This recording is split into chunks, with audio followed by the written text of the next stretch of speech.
अस्सलाम वालेकुम। आज की वीडियो में हम जेनवे के फ्लेम फोटोमीटर की इंस्टॉलेशन देखेंगे।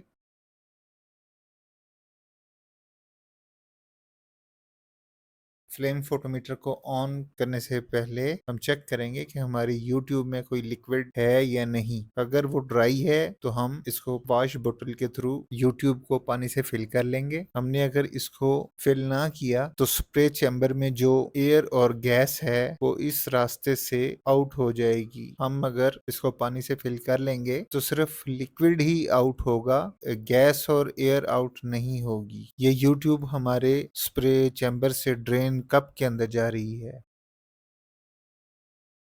पावर केबल लगाएंगे।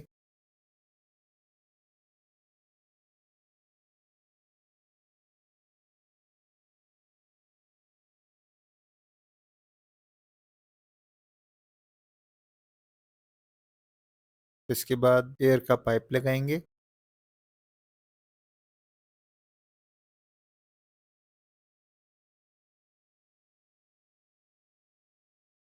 इसके बाद गैस सिलेंडर से पाइप इसके साथ अटैच कर देंगे।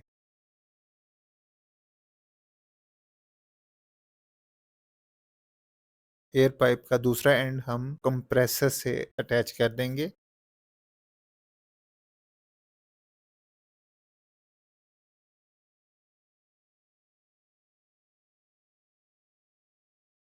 इसके बाद हमने फ्लेम फोटोमीटर की पावर को ऑन किया।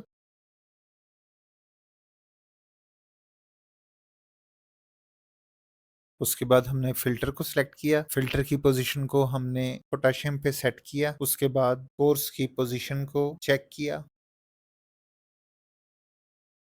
फ्रंट पे हमारे पास फ्यूल रेगुलेटर है, इग्निशन का बटन है, पावर स्विच है। ब्लैंक की नोब से हम डिस्टिल वाटर को लगाकर जीरो पे एडजस्ट करेंगे। फाइन की नोब से जो भी स्टैंडर्ड सॉल्यूशन अवेलेबल होगा, फाइन की नोब के थ्रू हम रीडिंग को उसके स्टैंडर्ड के मुताबिक एडजस्ट करेंगे। सबसे लेफ्ट पे हमारे पास डेसिमल पॉइंट की ऑप्शन है।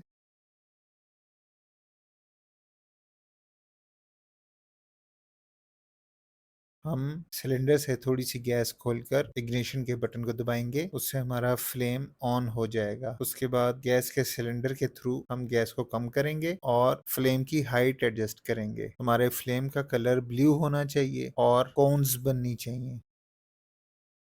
फ्लेम की हाइट को एडजस्ट करने के लिए मेजर चेंज हम सिलेंडर से करेंगे और माइनर चेंज हम फ्रंट पे दिए गए रेगुलेटर से करेंगे।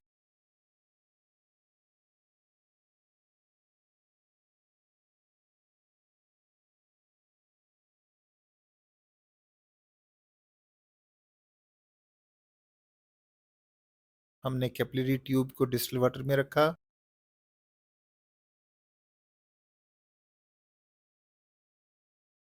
और ब्लैंक नॉब के थ्रू अपने रीडिंग को जीरो पे एडजस्ट किया। इसके बाद जो भी स्टैंडर्ड हमारे पास अवेलेबल है उसको लगाया और फाइन की नॉब के थ्रू अपने रीडिंग को स्टैंडर्ड के मुताबिक एडजस्ट किया। हमारे पास 30 ppm का सोल्यूशन अवेलेबल है।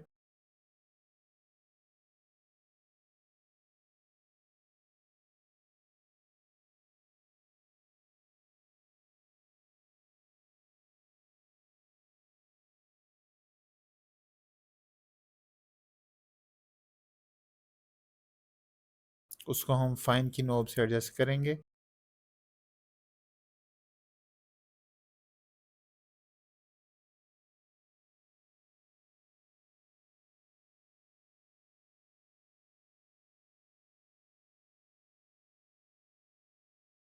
एक बार एडजस्ट करने के बाद उसको दोबारा से डिस्टिल वाटर में डाला।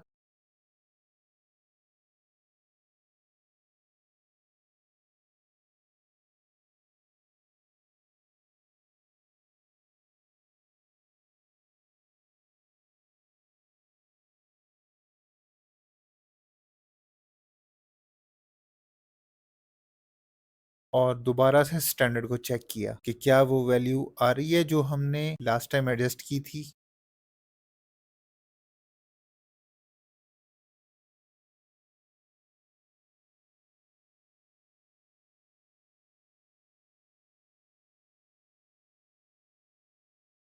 अगर वो नहीं आ रही तो दोबारा से हमने फाइन की नोब से उस वैल्यू को एडजस्ट किया।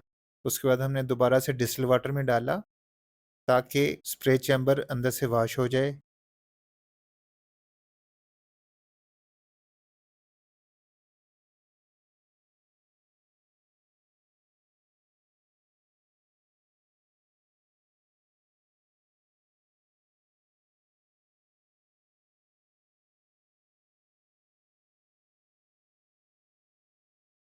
इसके बाद हमने सैंपल को लगाया। ये रीडिंग जिधर जाके स्टॉप हो गई,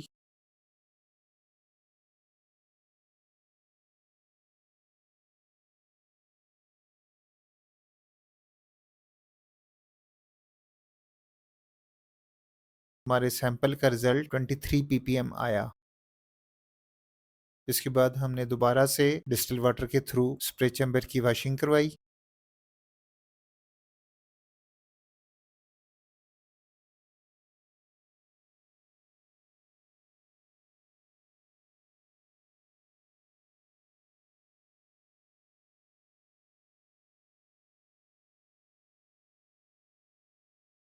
अब हम पोटेशियम के बाद हम सोडियम को एनालाइज करेंगे। फिल्टर को सिलेक्ट किया सोडियम पर, कैपिलरी ट्यूब को डिस्टिल वाटर में डालकर ब्लैक नॉब के थ्रू 0 पे एडजस्ट किया। उसके बाद जो भी स्टैंडर्ड हमारे पास सोडियम का अवेलेबल था हमने उसके अंदर कैपिलरी ट्यूब को डाला।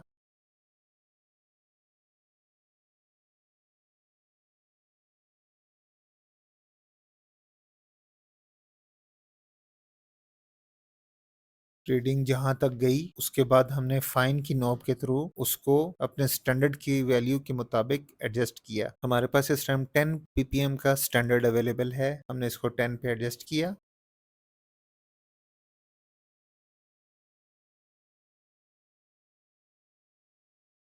उसके बाद दोबारा से डिस्टिल वाटर में डाला और 0 चेक किया।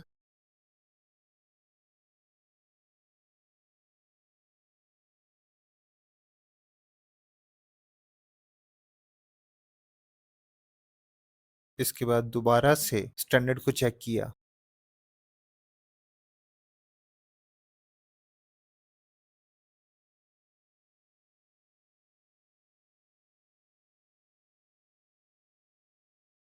स्टैंडर्ड को चेक करने के बाद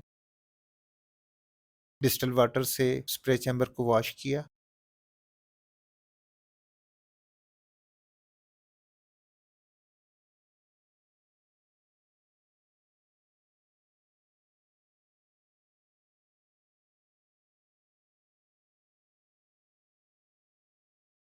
इसके बाद सैंपल को लगाया।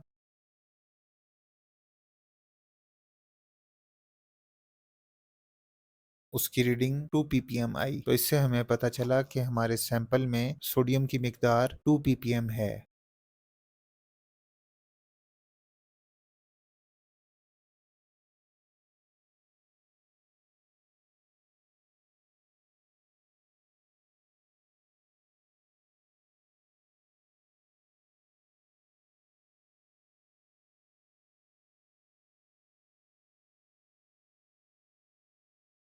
हमारा ड्रेन कप हमेशा डाउन पोजीशन में होना चाहिए। अगर ये डाउन पोजीशन में नहीं है तो उसकी वजह से हमारे स्प्रे चैम्बर में सैंपल इकट्ठा हो सकता है, और सैंपल इकट्ठा होने की सूरत में हमारे फ्लेम का रंग ब्लू नहीं रहेगा, इसके अंदर कोई ना कोई कलर डेवलप हो रहा होगा।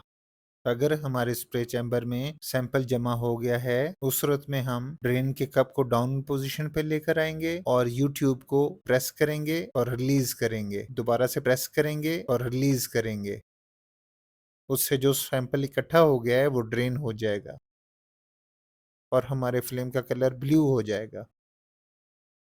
अगर हमारे पास एक से ज़्यादा सैंपल होंगे तो हम हर सैंपल के बाद डिस्टिल वाटर के थ्रू स्प्रे चैम्बर की वॉशिंग करेंगे और फिर नया सैंपल चेक करेंगे। 2-3 सैंपल्स के बाद दोबारा से स्टैंडर्ड को लगाकर चेक करेंगे कि क्या अभी तक हमारी रीडिंग स्टैंडर्ड के मुताबिक आ रही है। इससे हमें आइडिया हो जाएगा कि दोबारा से कैलिब्रेशन की जरूरत है या नहीं। अगर वैल्यू स्टैंडर्ड के मुताबिक नहीं आ रही तो दोबारा से फाइन के थ्रू हम अपनी वैल्यू को स्टैंडर्ड के मुताबिक एडजस्ट कर लेंगे। हम नेक्स्ट वीडियोस में नेबुलाइजर की एडजस्टमेंट और स्प्रे चैम्बर से रिलेटेड आने वाले फॉल्ट्स के बारे में देखेंगे और उनको सही करना सीखेंगे।